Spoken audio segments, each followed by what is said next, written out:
punch up that, especially this session that I'm doing. Yeah. I like haven't really played a lot of these songs. I've been playing a lot of bars. Like old tunes from years ago, or?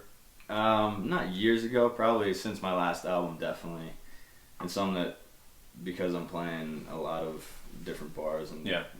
doing a lot of the cover stuff, which is, it's all right. I mean, it pays the bills, but that's about it. It's not too rewarding as far as that goes. Lisa was telling me you guys you're playing quite a bit though. Yeah, I'm playing every weekend that I'm off. I'm playing like 2 or 3 nights a week. Like you opening for people, or is it like? No, it's my own shows. I mean, they're all pretty much like, I don't know, 3 to 4 hour bar gigs. So it's not like necessarily a like show. all you. Yeah. Yeah. And so I've been playing with a cajon player. It's okay. Cecil Freeman, who came out and he recorded on this album. So that's kind of cool. Oh, that's not cool. Sure. Bryan Frates, thank you so much for being here. It's good to be here. It's good to see you. It's been a while. It has been a while. You moved away. Why don't you talk about your journey over this last year and a half? So I moved away, not this past August, but 2 Augusts ago. Mm-hmm. Has it been that long? Yeah, no. Oh my God. Cruising. So it is. It's a year and a half now, and I took a job as a teacher. Okay. Out there and teaching. Actually, I'm teaching 2 guitar classes to kids that have never played guitar, which is extremely rewarding. It's awesome, and you know, we got kids coming in that never played before, and so like beginner level, and intermediate, or we have some kids that come in with a little bit of experience, but I teach a lot different than a lot of the guitar teachers do, and I use a lot of competition because I'm a big sports guy. Okay. And so I'll do like timed pentatonic scales and stuff, and have like a leaderboard and stuff. All right. And kids dig it, they love it, and so we had one girl that did the pentatonic, so I do the pentatonic from 1st fret all the way up to the 5th fret, and she literally could not even get all the way through it. She couldn't get through the entire exercise, and now she's in like 3rd place, and she did it in like less than a minute. Did you start doing the teaching as soon as you got out there? Or? Yeah. Okay. And I didn't really, I took the job as more of a house parent and assistant athletic director position, and then they needed a few spots filled and asked me if I'd do a guitar elective. And that's cool, man. It's been really rewarding. It's been awesome. So sort of kismet, you know. You go out there and all of a sudden you're involved in both your passions. No doubt. So. So let's talk about lacrosse a little bit, because that's pretty big, and you and another friend of ours, Lisa, that's been on the show. Yeah. Another great songwriter here in Salt Lake. So when did you get started in lacrosse? That's it's a weird thing for me, because I'm fascinated by lacrosse out here, because in Texas, people don't play lacrosse. Yeah. It's football, soccer. People didn't really play lacrosse out here for a while. Yeah. I mean, there were small groups that put teams together, and I mean, there was high school kids playing University of Utah teams, and so I worked for Lisa at the Utah Lacrosse Association when I was out here, and it just grew to be so big. I got involved.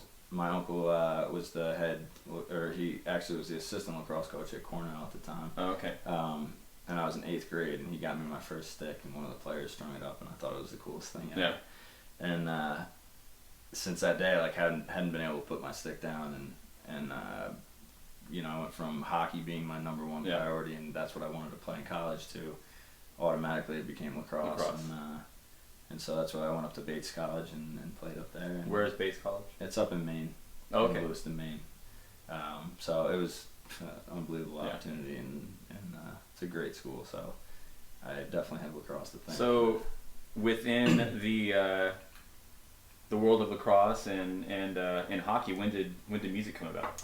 Music didn't come about until sophomore year in high school, when I went away to a private school. And I had a group of friends that I played. And was it still up north? Or? Yeah, it was at Kimball Union Academy up in New Hampshire, in Meriden, New Hampshire, tiny town by Dartmouth College, kind of. Mm-hmm. And I had a group of friends that we all played soccer and hockey and lacrosse together, and they kind of played music. Yeah, one of them was a drummer, one was a guitar player, and so they're like, we had a concert. It was called Rock Band at our school. That's cool. And so you got to pick whatever song you wanted to play, and the teacher kind of helped you through, Sure. All the logistics of the song, and you got up on stage. It was probably one of the most nerve-wracking things that I've ever done in my entire life. And at this time you didn't. I had never played anything okay. in front of anybody. Wow. And it was probably it was about a 300-seat auditorium. Okay. Like all the faculty, all the students, all the parents. So not a small audience by any means. Yeah. No, and my parents came and they were like, "What are you doing? You're an idiot." And so I ended up getting up there and sang the song, and they put us at the end of the show, which is always a huge plus. Sure. And we brought the house down, which was cool. Unless you're terrible, then it's exactly. Then you ruin everyone else's show. And that was kind of the thing. You're like, I don't know if I'm gonna be good or bad. I'm just gonna give it what I got, and it ended up being awesome. So when did you start playing? Was guitar your probably? I think it was when you first started? Okay. Yeah. When I was a junior, I played. I took an intro guitar class, just like kind of what I teach right now. So I kind of got the basics, understood how to go online and look up a song and figure out what chords go where. Sure. And then I really just used YouTube to get around and figure out how to play different songs. Yeah. And then I was like, I'm gonna try to write my own, and it kind of just snowballed from there. Yeah. So that was pretty cool. That's awesome, man. So this is all. When did you move to Salt Lake? Because this is all happening up north. I graduated in 2008 and moved that August. Okay. And why? What brought you here? A job. Okay. So me and my college girlfriend broke up, and at that point I was like, you know what, I get as far away as possible. Yeah. And a job recruiter contacted my uncle, who was the head lacrosse coach at Cornell, and they set me up with an interview with a place called Tribal West, with Fish Bartlett, out in Sandy. Okay. And I came out and had the time of my life. Brought me up to Park City. Met some friends that I ended up being friends with. I'm still friends with today. That's awesome. And that's kind of how I ended up getting out here. So you're working on an album right now. Yeah, we're chatting a little bit about that. A very long process. It's extremely long because I'm recording it out here in Salt Lake, so it's tough because I live in Maryland, and Steve's producing the album, so we're kind of shooting stuff back and forth. Yeah. Online. Full length? It'll be between, I would say, 10 and 12 songs. We should mention Full Fidelity. Full Fidelity Studios with Steve Phelps. So he's done an amazing job with me, because we're doing this album a lot different than we did the first album. So the first album was click track, me sitting down, just me, and then kind of building around what I put down. Yeah. This one we're doing full band, doing it live, and then we'll go back and kind of edit things as Which process are you enjoying more?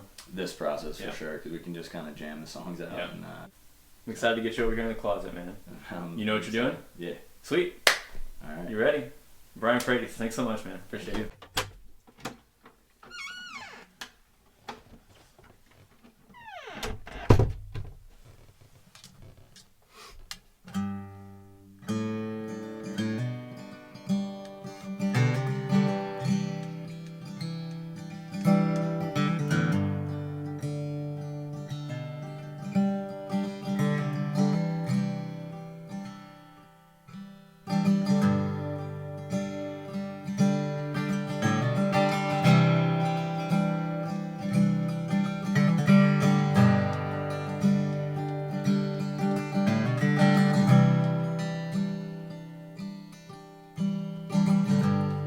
Found myself at a crossroads one day.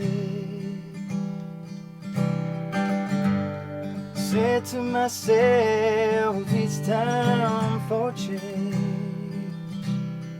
So I packed up my guitar and headed on my way. Back to the East Coast where my family lay. So I drove on a blacktop for miles at a time. Tore through that cornfield drinking blackberry wine, feeling that freedom breeze, ran chills up my spine.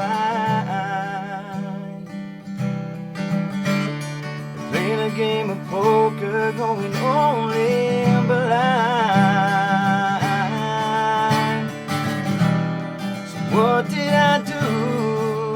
I'm transplanting his roots again.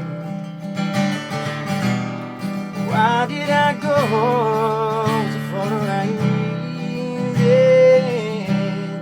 Why did I go?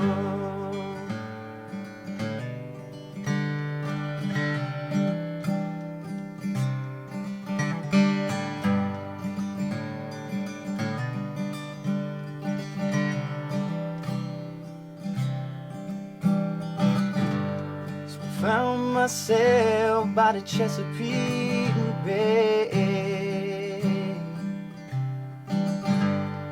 3,000 miles from the great Salt Lake.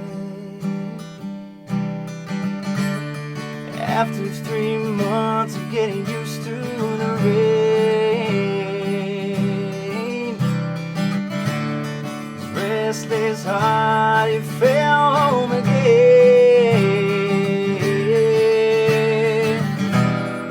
What did I do? I'm transplanting his roots again. Why did I go for the right reason? What did I do?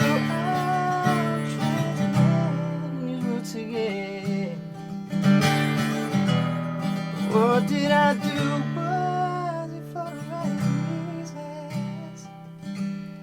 Why did I go?